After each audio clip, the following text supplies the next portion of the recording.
Guys, bago tayo nagising kasi mag-prepare tayo ng pagkainin tsaka babaunin pag-uwi. Medyo matagal din ang biyahe.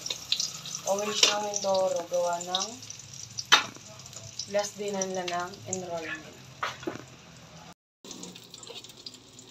Nagluto ko muna si Ining ng kanyang kakainin tsaka ibabaon. Habang kumukulo naman yung kanin. Bayani, aro, ibungin ang aking mister. Oh. Yan, pugi-pugi yan sa liya, naghahintay ng pagkain. Okay lang yung face nga, may kaunti pa eh. Yan. Nakita to. Almusal na si Ining, uwi na kasi siya. Pinagbahan ko na rin si Ining, kakainin niya sa barko. Si Bunso, nakikisabayan ng kain. Kala mo talaga pauwi ng Mindoro, ang babaeng yan.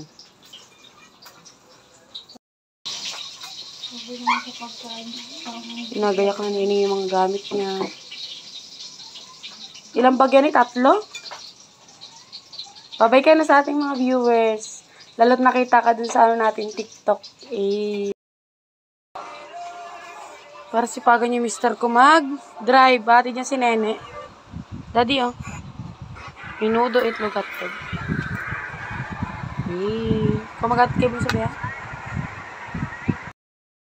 Tapos, yan. Pero magaga naman. Kaya mo naman sila lahat.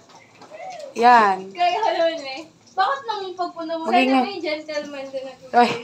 Uy. manifesting. Ano gentleman na sila? Oo. Tiyan mo sila, napakadalan.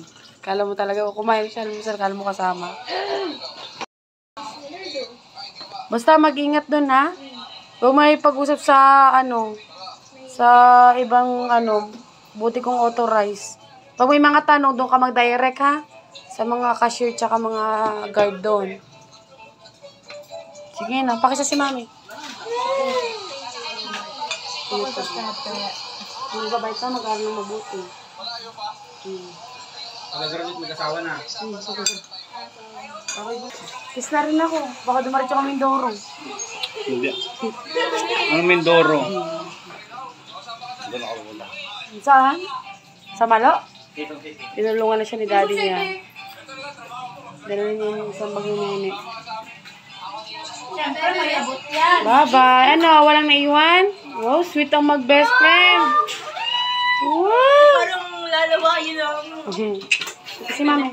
Kala? Mag-ingat doon ha? Para lang mabuti. Andun ang motor nila. Andun ang motor nila sa tindahan namin. Sa tindahan, me? Opo. Mag-ingat ha. Love you. Ingat, ingat. Mag-chat agad pag nasa terminal na. Nasa pier. Magluto tayo ng patay ng baboy.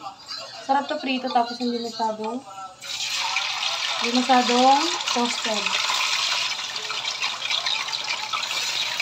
Ilagyan ko lang yun ng konting asin. Saka 2 magic sarap kasi marami ko.